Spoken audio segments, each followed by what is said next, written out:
नमस्कार, समय की ताकत न्यूज़ में आपका स्वागत है। मैं राजेश सिरसवाल और आज हम आपको लेकर पहुंचे हैं जिला करनाल हल्का असंध के ग्राम उपलाना में। और आज हमारे साथ खास मुलाकात में हैं भावी सरपंच सोनू उपलाना जी, मास्टर सोनू उपलाना जी। और इनसे हम जानकारी लेंगे कि इनका जो राजनीतिक उद्देश्य है वो क्या है, क्या सौगात लेकर ये जनता के बीच में आए हैं और क्या क्या इनकी जो प्राथमिकताएँ हैं वो रहेंगी। तो जानकारी लेंगे मास्टर सोनू जी से। सर नमस्कार। नमस्कार जी। सबसे पहले सभी ग्रामवासियों को मेरा नमस्कार। जय श्री राम। तो मास्टर जी बताना चाहेंगे कि आपकी जो सोच है, क्या सौगात लेकर आप जनता के बीच में आए हैं और एक मास्टर की इतनी अच्छी पदवी के साथ होने के बाद भी आप राजनीति में क्यों आना चाहते हैं? ये ऐसे है जी, जैसे देखो हमारा गांव, जैसे हमारे जितने भी आज तक के सरपंच रह चुके हैं, प्रधान रह चुके हैं, सब ने बहुत अच्छे काम किए हैं अपने हिसाब से। उस टाइम के हिसाब से कोई भी कसर नहीं छोड़ता किसी भी काम में, सभी अपनी तरफ से बहुत अच्छे काम करते हैं। आज तक जितने भी काम हुए देखो सरपंच ने करवाए, बाहर से तो आए नहीं है। तो कुछ बदलाव, कुछ डिजिटल विलेज, मतलब डिजिटल गांव एक अलग तरीके का, जैसे हम शहर में जाते हैं अलग माहौल होता है। तो मैं चाहता हूँ कि हमारा गांव है जो उपलाना, वो एक डिजिटल के रूप में बनाया जाए। जैसे अब हमारे गांव में ग्राउंड की सुविधा नहीं है, तो मैं सोचता हूँ भाई ग्राउंड होना चाहिए। अब जैसे मेरा स्कूल है, तो मैं अपने स्कूल के हिसाब से पूरे के पूरे गांव के बच्चों का इंटरव्यू लेता रहता हूँ, उनकी क्लास लगाता रहता हूँ। अगर हमारे बच्चे यहाँ खेलने कूदेंगे तो आगे जाएंगे। अब पीछे हमने रेस करवाई थी, तो उसमें जैसे जो हमारे गौशाला वाली सड़क है, वहाँ पे देखो सड़क तो पक्की होती है। अब बच्चे अगर सड़क पे रेस लगाएंगे तो उसका जो लेवल हाइट का वो भी उसका नहीं बढ़ पाएगा, तो उसके लिए ग्राउंड की ज़रूरत होती है। देखो सड़कों पे कहाँ ऐसे एक्सरसाइज की जाती है, क्योंकि वहाँ पे व्हीकल वगैरह चलते हैं। तो मैं चाहता हूँ हमारे गाँव में ग्राउंड हो और जगह पे जैसे अलग अलग जगह पे पेड़ पौधे लगे हों, जिससे वातावरण शुद्ध रहता है।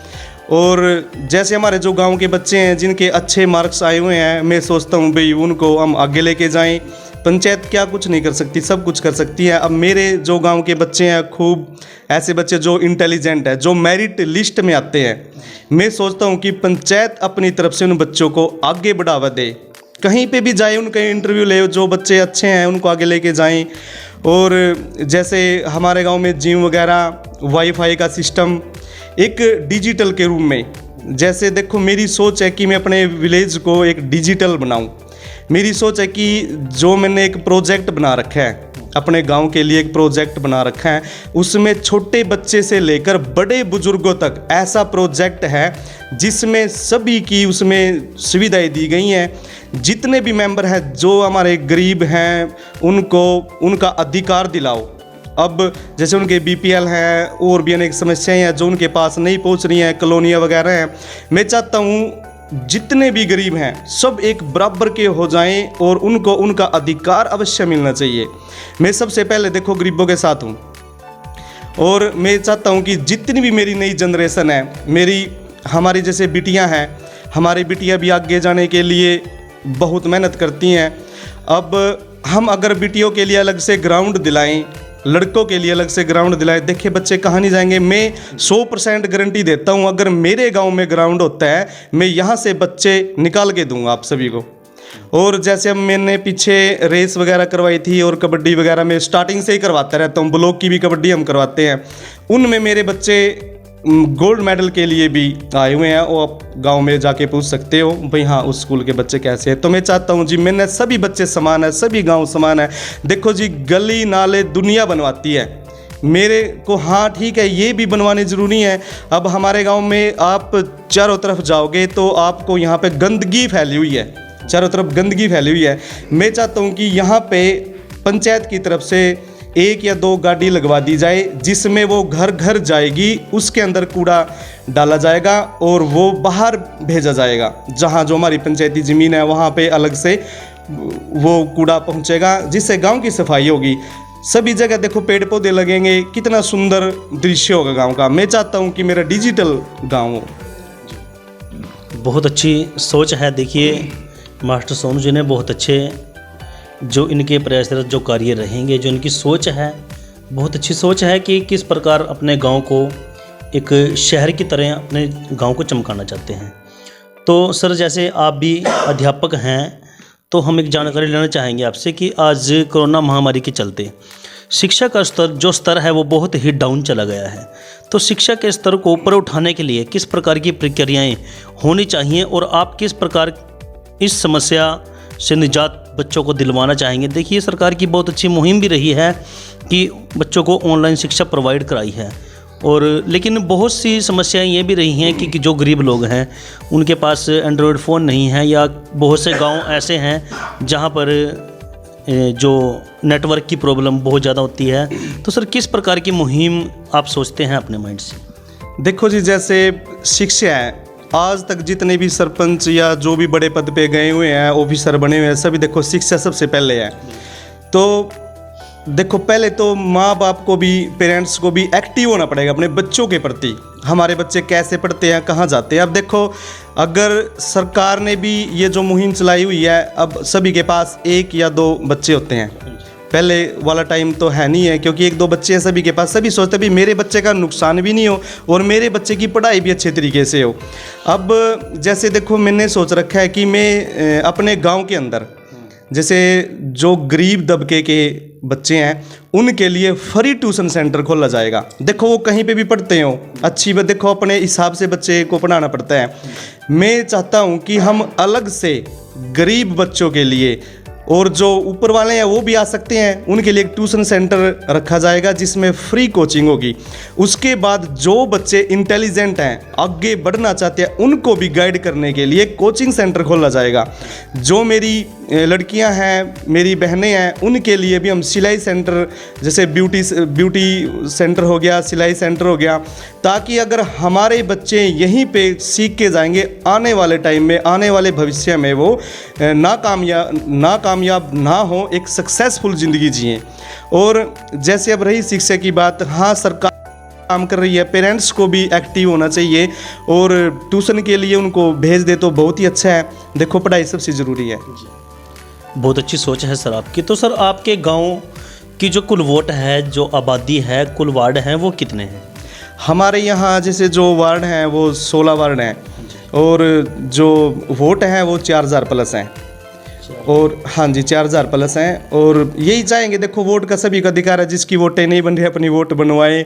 जब सभी को वोट डालनी है, सबको अपना अधिकार है। देखो, मैं ये नहीं कहता कि वोट सोनू उपलाना को दो, मैं ये नहीं कहता भी वोट सोनू उपलाना को दो, जो उन सबको अच्छा लगे। अगर मैं लायक हूँ तो मेरे को समझें, अगर मैं नहीं लायक हूँ तो फिर वोट कहीं भी दें। देखो, ये तो उनको सोचना है कि हमें अपना गांव आगे आने वाले टाइम के लिए, आने वाले भविष्य के लिए कहाँ लेके जाना है। अब आज पेपर में आई हुई थी कि जो मुंदड़ी गांव है वो हरियाणा में नंबर 1 आया है।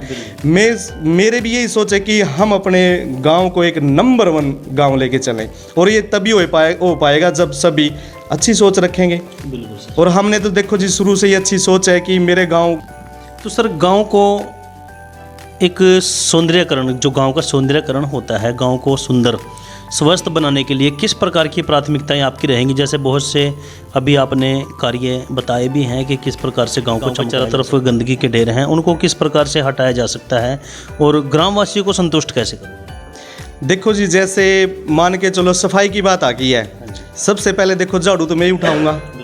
अब जब मैं ही अपने घर की सफाई रखूंगा, गली की सफाई रखूंगा, और एक्टिव होने चाहिए, दूसरे एक्टिव भी होने चाहिए, उनको मैं एक्टिव करने के लिए तैयार करूँगा। देखो, सफाई ज़रूरी है। देखो, अगर हम किसी को भी प्यार से समझाएंगे तो सब काम बन सकते हैं। मेरे हिसाब से तो ऐसा नहीं है कि भाई कोई नहीं मानेगा। अगर हम घर घर जाके, जैसे जल बहुत बहता है, अगर हम बोलेंगे भी यहाँ पे नल लगाओ, जैसे टुंटी लगाओ, पानी सेव होगा। और जैसे जो सफाई है, अगर हम खुद झाड़ू उठा के चलेंगे, देखिए पब्लिक अपने आप ही चलेगी। और रही जैसे स्वास्थ्य के बारे में, हम उनको समझाएंगे, एक अलग से क्लासें लगा करेंगी, एक अलग से क्लासेस, जैसे संडे का दिन रख लिया, उसमें स्वास्थ्य के बारे में, पानी के बारे में, उनके शरीर के बारे में और खान पीन के बारे में ऐसी क्लासें लगाई जाएंगी। देखो, जब तक हम किसी को गाइड नहीं करेंगे, जब तक किसी को नहीं समझाएंगे, उनके समझ में शायद नहीं आए। और रही बात, जैसे अब हमारे गांव में जैसे जो हॉस्पिटल है, हम चाहते हैं कि उसको एक बड़ा हॉस्पिटल बना दिया जाए, जैसे जो गरीब हैं ताकि उनको बाहर नहीं जाना पड़े, यहीं पे सारी की सारी सुविधाएं हों। अब देखो गरीबों को जैसे उन्होंने वोट दे दी है, ठीक है, किसी को भी दे हुए हैं, उनका अधिकार है। अब उनको जो सुविधाएं चाहिए, अगर वो सुविधाएं उनको नहीं मिली तो उस चीज़ का तो कोई फ़ायदा नहीं है। मैं चाहता हूँ कि सभी को कॉलोनियाँ मिले, उनकी जो सुविधाएं हैं वो मिले, गांव में बैंक होना चाहिए। गांव में एक चीज़ जैसे अब जो किसानों का सिस्टम चल रहा है, मैं चाहता हूँ कि मैं जैसे अगर आप सब जैसे गाँववासी चाहते हैं भी हाँ सोनू पलाना को थोड़ा मौका दिया जाए, तो मैं चाहता हूँ जी इन सभी सुविधाएं जो मैंने आपको बताई हैं उनसे अलग हटके, जैसे जो मेरे किसान भाई हैं, देखो मैं भी एक गरीब परिवार का बच्चा हूँ, कोई मैं ऐसा नहीं भी हाँ अमीर परिवार से हूँ, गरीब को समझता है। मैं चाहता हूँ कि हम अपने गांव में एक अलग से किसान सेंटर खोला जाएगा, किसान सेंटर खोला जाएगा, जिनको किसानों के बारे में एक ट्रेनिंग दी जाएगी, खेती कैसे करते हैं, किस प्रकार से करते हैं, कौन सी खेती किस टाइम में होनी चाहिए, किसका बेनिफिट कितना है, किसका प्रॉफिट लॉस, सभी उसी के बारे में बताया जाएगा, उसकी भी अलग से क्लास लगाई जाएगी। बहुत अच्छे सर, बहुत अच्छी सोच है सर आपकी। तो सर अंत में आप दर्शकों को किस प्रकार का संदेश देना चाहेंगे, जैसे कि मकर संक्रांति और 26 जनवरी पर्व नज़दीक है, तो किस प्रकार से अपने ग्रामवासियों से हमारे चैनल के माध्यम से आप क्या मैसेज देना चाहेंगे और किस प्रकार से अपील करना चाहेंगे? मैं सभी ग्रामवासियों से यही अपील करूंगा कि जैसा उनको लगे, काबिल लगे, गांव के लिए काबिल लगे, तो उसी हिसाब से वोट देनी चाहिए जी। हाँ, मैं ये नहीं कहता भी हाँ सोनू पलाना को दो या किसी मेंबर को दो, जैसा भी मेरे परिवार को, मैं अपने गांव के एक अपना परिवार मानता हूँ। जैसे अब मैं सोनू उपलाना के नाम से प्रसिद्ध है, गांव में बोलते हैं, तो मैं चाहता हूं कि मेरा परिवार, मेरा गांव अगर साथ खड़ा है तो मैं ऐसा करके दिखाऊंगा जैसा कि किसी ने आज तक सोचा भी नहीं होगा। बहुत अच्छी सोच है सर आपकी। देखिए हमारे बीच में सोनू मास्टर सोनू जी के फादर साहब भी हैं, इनसे भी हम 2 मिनट की वार्तालाप करेंगे। सर नमस्कार। नमस्कार जी, मेरी आप सबसे प्रेस वाले से हाथ जोड़कर विनती प्रार्थना है कि आप आए, आपका मान सम्मान है, और आपके सहयोग से जो हमारे लड़के ने बात रखी है, हमारी यही सोच है सभी परिवार की, सब गांव को एक साथ लेकर चलेंगे, बच्चों के भविष्य के बारे में सोचे, जंग चाहे बच्चे हैं चाहे बच्चियाँ हैं, और अपना पेड़ पौधा की ज़्यादा वो करेंगे, सफाई रखेंगे गांव में। जो भी कार्य किसी भी गरीब आदमी को दिन दुगनी रात चौगनी कार्य के लिए हम पूरे तय दिल से चलेगा सारा परिवार, किसी को कोई किसी किस्म की दिक्कत नहीं आने देंगे। जो भी कार्य बाहर होते हैं मैं वो कार्य सारे ही, जैसे थाने का है या किसी का, तो मैं यहीं निपटाना चाहता हूँ ताकि कोई थाने में ना जाए। जब उनका हाथ पकड़ा पैर पकड़ा है। और अब जैसे 26 जनवरी है, गणतंत्र दिवस आ गया, मकर संक्रांति आएगी नए वर्ष की, इसकी मैं सभी ग्रामवासियों को हार्दिक शुभकामनाएं देता हूं कि उनका भविष्य अच्छा चले और अच्छी साल रहे। धन्यवाद। वाह जी वाह, धन्यवाद सर। तो बहुत अच्छी सोच है मास्टर सोनू जी की और इनके पिताजी करमवीर जी की। तो बने रहें हमारे साथ। राजू राणा के साथ राजेश सिरसवाल की एक रिपोर्ट।